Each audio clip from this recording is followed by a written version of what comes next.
Candide by Voltaire. Chapter 2. What became of Candide among the Bulgarians.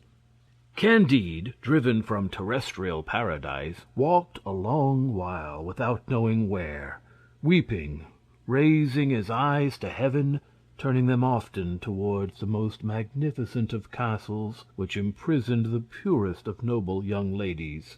He lay down to sleep without supper, in the middle of a field between two furrows. The snow fell in large flakes. Next day Candide, all benumbed, dragged himself towards the neighboring town, which was called Waldberghof Trarbdikdorf. Having no money, dying of hunger and fatigue, he stopped sorrowfully at the door of an inn. Two men dressed in blue observed him. "Comrade," said one, "here is a well-built young fellow, and of proper height." They went up to Candide and very civilly invited him to dinner.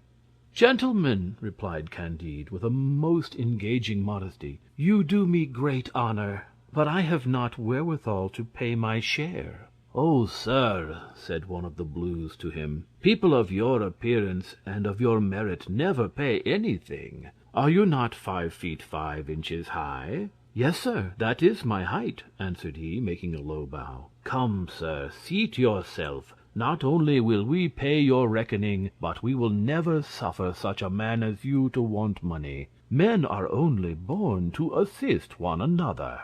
"You are right," said Candide. "This is what I was always taught by Dr. Pangloss, and I see plainly that all is for the best."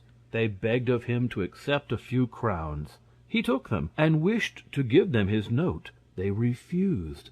They seated themselves at table. "Love you not deeply?" "Oh, yes," answered he, "I deeply love Miss Cunegonde." "No," said one of the gentlemen, "we ask you if you do not deeply love the king of the Bulgarians." "Not at all," said he, "for I have never seen him." "What! He is the best of kings, and we must drink his health."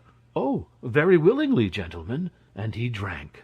"That is enough," they tell him. "Now you are the help, the support, the defender, the hero of the Bulgarians. Your fortune is made, and your glory is assured." Instantly they fettered him and carried him away to the regiment. There he was made to wheel about to the right and to the left, to draw his rammer, to return his rammer, to present, to fire, to march, and they gave him 30 blows with a cudgel.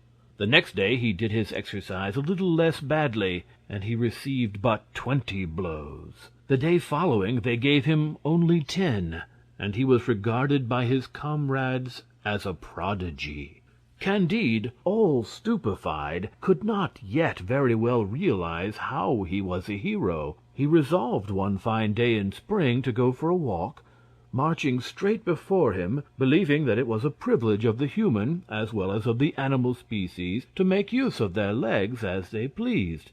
He had advanced 2 leagues when he was overtaken by 4 others, heroes of 6 feet, who bound him and carried him to a dungeon. He was asked which he would like the best, to be whipped 36 times through all the regiment, or to receive at once 12 balls of lead in his brain. He vainly said that human will is free, and that he chose neither the one nor the other. He was forced to make a choice. He determined, in virtue of that gift of God called liberty, to run the gauntlet 36 times. He bore this twice. The regiment was composed of 2,000 men. That composed for him 4,000 strokes, which laid bare all his muscles and nerves, from the nape of his neck quite down to his rump. As they were going to proceed to a 3rd whipping, Candide, able to bear no more, begged as a favor that they would be so good as to shoot him. He obtained this favor. They bandaged his eyes and bade him kneel down. The king of the Bulgarians passed at this moment, and ascertained the nature of the crime. As he had great talent, he understood from all that he learnt of Candide that he was a young metaphysician, extremely ignorant of the things of this world, and he accorded him his pardon with a clemency which will bring him praise in all the journals and throughout all ages. An able surgeon cured Candide in 3 weeks by means of emollients taught by Dioscorides. He had already a little skin, and was able to march when the king of the Bulgarians gave battle to the king of the Abares. End chapter 2.